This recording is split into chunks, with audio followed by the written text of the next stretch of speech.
Coming at you, courtesy of Art Rocks, an artist whose thought-provoking work encourages us to examine self-identity. Or ignoring the tan sister because they don't really want to acknowledge her as a part of the family. My hope is to generate discussion. Committing the rhythms of farm life to canvas, playing the part, and crafting pop-up books. Those stories popping up next on Art Rocks.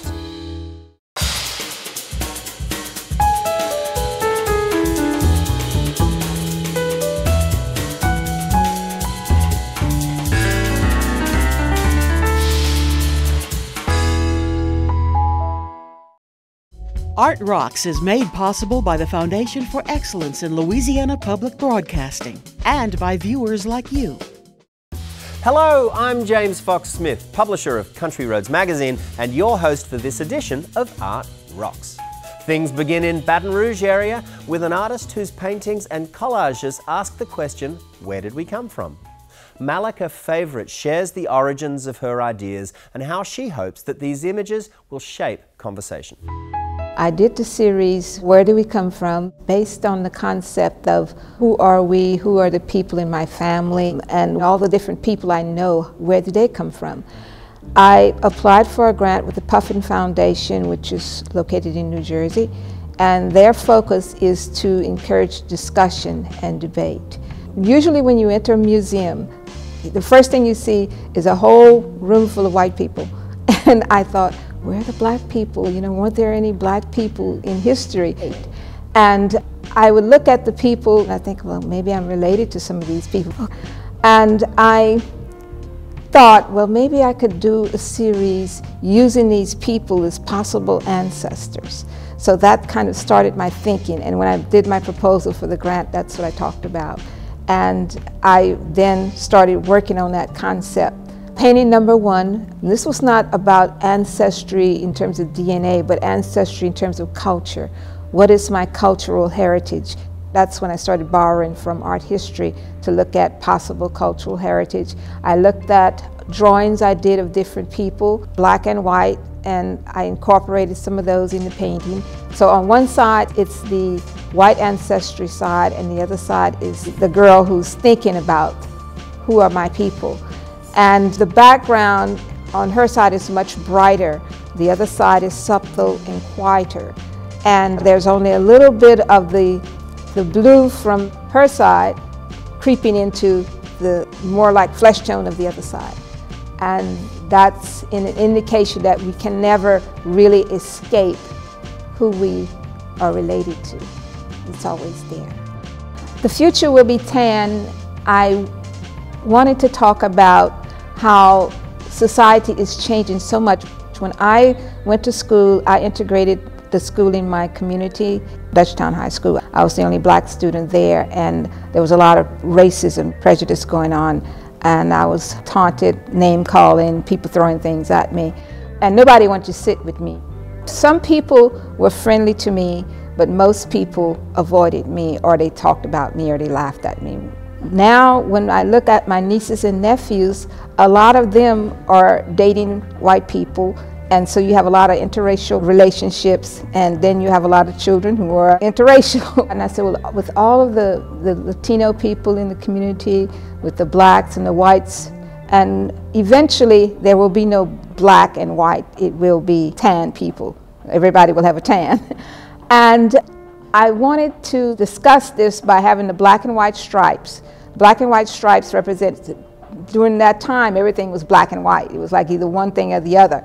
Gradually it begins to change, and the woman is unaccepted, like this is the way it should be, but it is changing. And so then gradually it moves to an assortment of colors. And that one is The Secret, and that one is about my father. My father never knew who his father was, and his mother died young. We knew that his father was a white man, but we didn't know who the white man was. And I created the painting with that thought in mind, that this is the secret. Was his mother involved with this person, or was she raped, or what? If you look closely, there's writing within her features, and the writing represents her secret thoughts because we don't know what they are, so you can't really read it. And then in the middle, there's a sketch of a young white man, and whoever he is, that's him. And then on the opposite side would be his mother, who is denying and wants nothing to do with the whole scene. Each painting is a different story that I'm telling.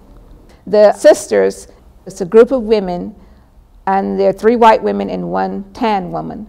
And the white women are ignoring the tan sister because they don't really want to acknowledge her as a part of the family. And so she's sort of in the background, there but not there. My hope is to show it in different areas of Louisiana or wherever else I can find to show it.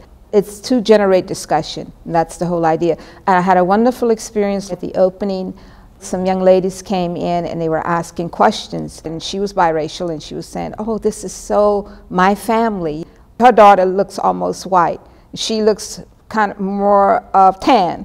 And so you can see the progression, and so we were both amazed that the painting related to her as a person and her family. So that's the kind of discussion I want. So the discussion really showed me that this is something people need to talk about and want to talk about. Lessons from my mother, I struggle with that painting. First of all, it's in oil. Oil is very demanding. Some colors dry faster than others. Red will take months to dry. If you make a mistake, it's very difficult to correct it. I started off wanting to do my mother as she is now. My mother is 89. And for some reason, it just didn't work. It didn't look like her. And so gradually I decided, well, I'm just going to let it be somebody. It does look like her at a younger age. And I was thinking about the different things she taught me. She was always telling me stories about the people she grew up with and what it was like in the community when she was growing up, and you know what the people were like. And she taught me embroidery, and so all of that is a part of the lessons she gave me. And so it's kind of a memorial for the inheritance I received from her in terms of learning about the past. I'm collaging in different pieces, and each piece is like in our community, all the different things that's happening in the community or that happen in the community, how we lived, what we did. And so it was like millions of stories. I'm only capturing a few of the stories. I find collage items, and then I said, this looks like a person bending over, so I just turned it into a person bending over. Oh, this looks like mommy washing her clothes. Or like in one piece I have her hanging up clothes on the line, because she did that when we were growing up, and we would help, you know, with the hanging of the clothes. Those are like memory scenes. I did that series called Down on the Farm. I wanted to honor that part of my culture. When I was growing up, we had a lot of hogs. I mean, lots of hogs. The yard was one big mud puddle, and the hogs would escape, and we would chase them and run them back home. But everybody in the neighborhood had pigs, and you know, were raising hogs, because hogs are the cheapest form of livestock. You give them anything and they eat it. That's good. The pig block that's in the show was a chopping block, and I carved the images on the chopping block on both sides, so that each side of the chopping block is a different part of the story. And then I printed it and used a part of it as a collage in the painting. And from that, I outlined the pig. So the pig is in each piece. The whole discussion is about what life was like growing up in that community where everybody had a farm and everybody had pigs. I work in different mediums, mostly because one thing doesn't work as well in the other medium. Like oil may work well for one subject, but then when I have a show and the show needs to be up by a certain date, acrylic works better because then it dries really fast. So I don't have to struggle with it. So it depends on what I'm doing. I love oil, but I know that oil takes months to dry, so I respect the nature of each form. And then the block prints or the mono prints and all that, I just, like, in between working on the paintings, I'll just work on one of those.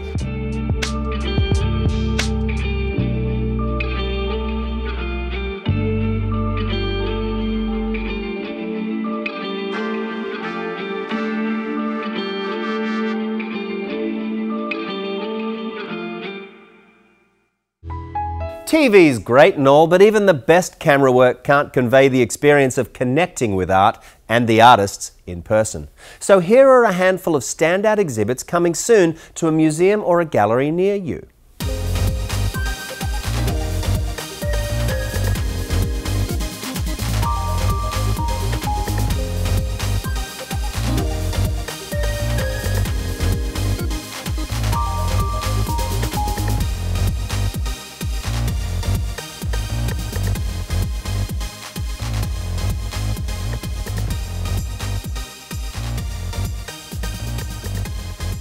For more about these and many more events in the arts, subscribe to Arts Monthly, the new free e-newsletter from the editors at LPB and Country Roads magazine. Sign up at lpb.org/artrocks. And while you're there, the Art Rocks website features every episode of the program, so to see or share any episode again, visit lpb.org/artrocks. Rural Wisconsin is where you'll have to go to meet Pamela Rushman in her natural habitat. The popular portraitist grew up on a dairy farm, developing a lifelong love of barnyard animals that inspires her to immortalize them in oil paintings.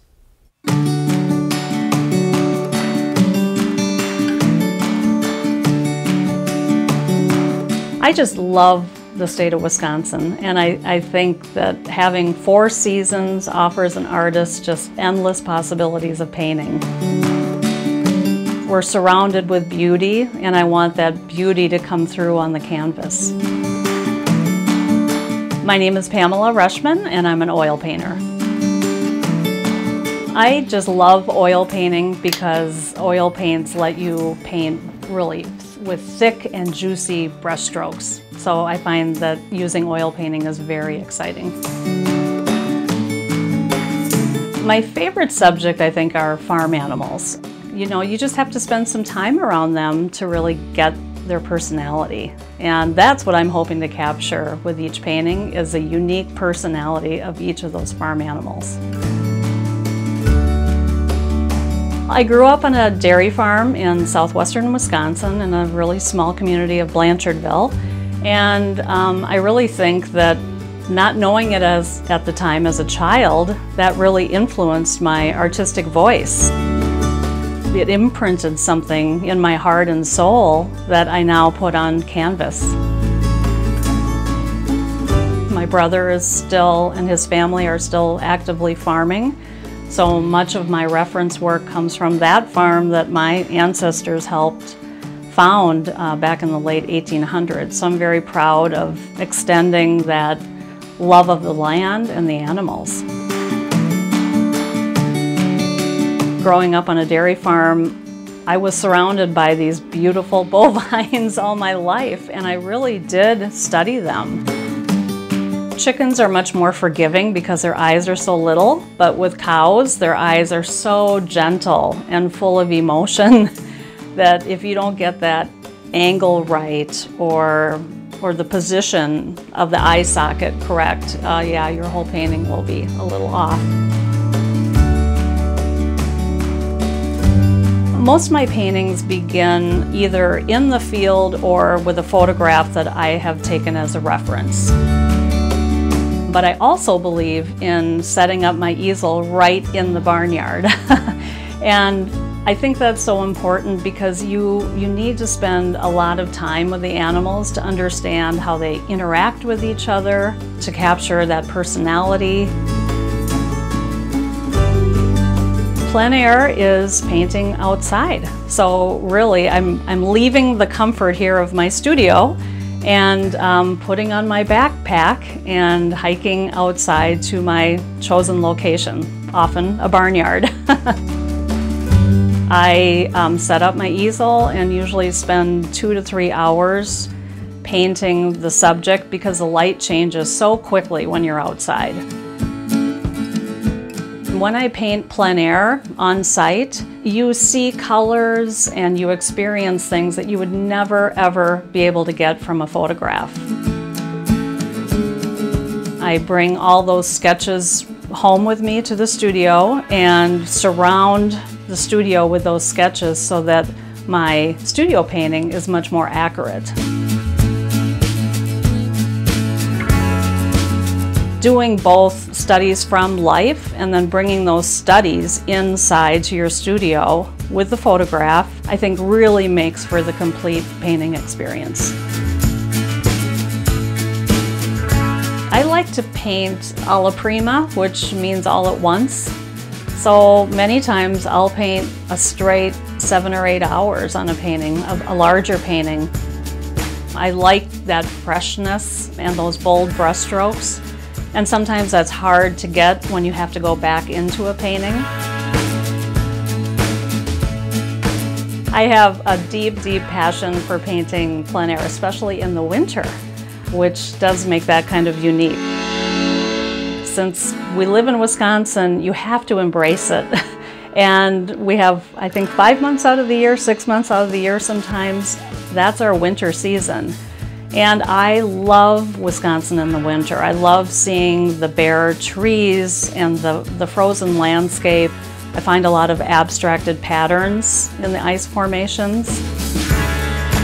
The colors of winter are something you can't see through a photograph. You really have to get out there and experience it and have your boots in the snow.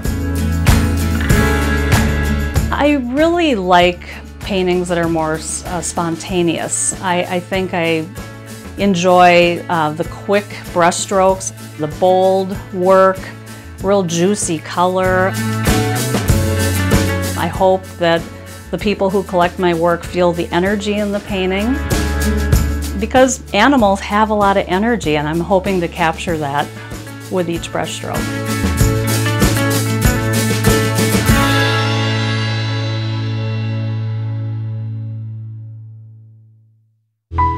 A Pulitzer Prize-winning script comes to life on stage in the impassioned play Disgraced.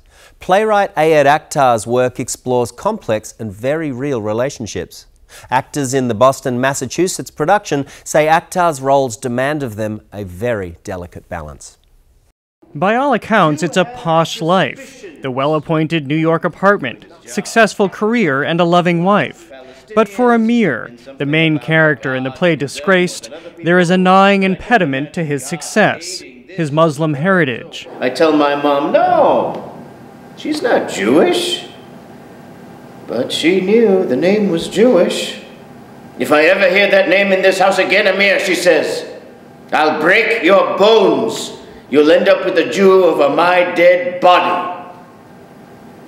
Then she spat in my face. It's a Pakistani-American man's journey post 9/11 in this country, and what it means to aspire for success in that climate for somebody who identifies as Muslim or South Asian to the outside world. Written by Pakistani-American playwright Ayed Akhtar, Disgraced won the Pulitzer Prize for Drama in 2013. Actor Rajesh Bose, who plays Amir in a new Huntington Theatre Company production, says he empathizes with the burdens his character bears. I get it in my bones why he feels the way he does. There's a sort of a lifetime of suppression. I certainly understand why somebody feels the need to be very careful about how he expresses who he is or not. Despite all the comforts of success as a high-powered attorney, Amir begins to unravel under the weight of his Muslim roots. Reluctantly providing private counsel to a radical imam, Amir is suddenly accused of being a radical extremist himself. What's that like for you? What? With security at airports. No, what? You hear stories. Wouldn't know. I cut right to the chase. He volunteers himself, goes right up to the agents and offers himself up. Nicole Lawrence plays Amir's artist wife, Emily. If you have some kind of awareness of who you are and where you came from, then it is hard to escape.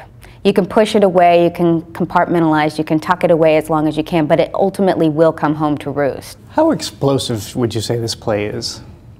Oh, it's on fire. It's on fire. The drama premiered in 2012. Since then, its themes have grown even more resonant as recurring terrorist attacks and campaign speeches have placed Muslims under scrutiny. It's in the throat, it just catches. It's a real shift in society where, unfortunately, everybody has to kind of have a feeling about Islam. And unfortunately, it's a like or dislike. It's a hate or, love. It's these like polar opposites. I don't blame the French. The French? For their problem with Islam. You're okay with them banning the veil? You do have to draw the line somewhere. Okay, Mrs. Kissinger. Much of Disgraced's drama unfolds between two New York couples at a dinner party. There, their own prejudices inadvertently leak and then gush out. It's cause for introspection among the cast, too. I'm from Texas, and, I have heritage like crazy people in Texas, and no matter how many years I've been away and like up on the Northeast coast, I still have these kind of like knee-jerk reactions that are kind of like, go get them kind of stuff. And that's just essentially who I am. It's at my core, but I can finesse it, you know? And so is that a good thing or a bad thing? I don't know. For Bose, who's now played Amir in 3 different cities, it's a role that's at once thrilling and debilitating. I still don't sleep that well doing it because it's extraordinarily humbling, I think. Do you ever finish a role like this and say, I got to do noises off, I need a break? Yeah, maybe, yeah, a comedy, a farce, an old coward, something, yeah. Until then, there's Disgraced, a story not ripped from the headlines, but anticipating them. Ohio engineer Keith Allen spends his days overseeing people and the tools they use to create. But by night, Allen is an author known for crafting intricate books that literally pop off the page. Check these out. Book is probably, I think it was probably this page. Yeah, that's a neat one. This was with a tornado. You open the page, you get literal gasps. In the basement of his Olmsted Falls home, author Keith Allen puts X-Acto to paper. The tools of the trade are a little different when you're working on a pop-up book. I'm a paper engineer. I work on greeting cards at American Greetings, and then I also make pop-up books. I love the challenge of a pop-up book. I love the challenge of having something fold completely flat and then making it come alive when you open it up. Keith recently published his second book, What a Mess, a pop-up misadventure.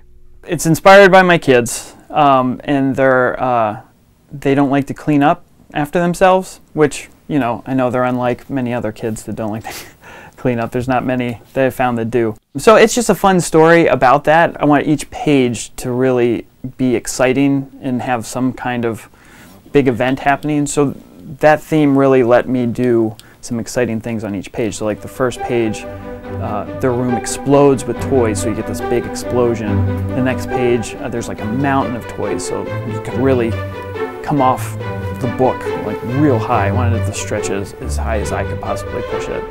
The 2 kids in the story, they're loosely based on my kids, so I hid my kids' toys throughout the whole book, so they like to go around and pick them out.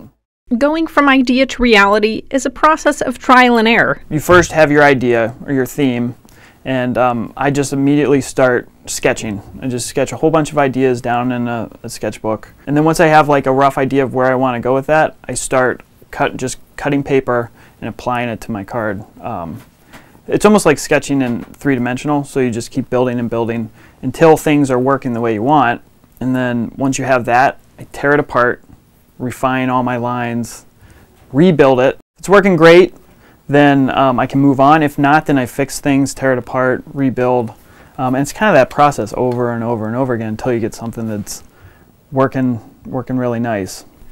While he may not be using a pencil, Keith can still run into writer's block. Sometimes it'll come together like immediately and it's exactly what you wanted, and you're like, all right, well that was simple and I'm done, and that's great. And then other times it'll just drive you mad. I had one page in my first book, I spent weeks on it, and I tried this version, a million different versions, and it was crazy. It sounds nuts, but I had a dream. Like I went to bed that night frustrated, and I had a dream on how to solve it, and then when I woke up, I sketched it down and then used that mechanic, which sounds crazy, but yeah. But it worked. It worked, yeah. And that's about enough for this edition of Art Rocks. But never mind, you can always find, watch and share episodes of the show at lpb.org/artrocks. And if you want to know more about the culture that surrounds you, Country Roads magazine makes a great resource for discovering interesting things in life, art and adventure all across the state. So until next week, I've been James Fox Smith, and thank you for watching.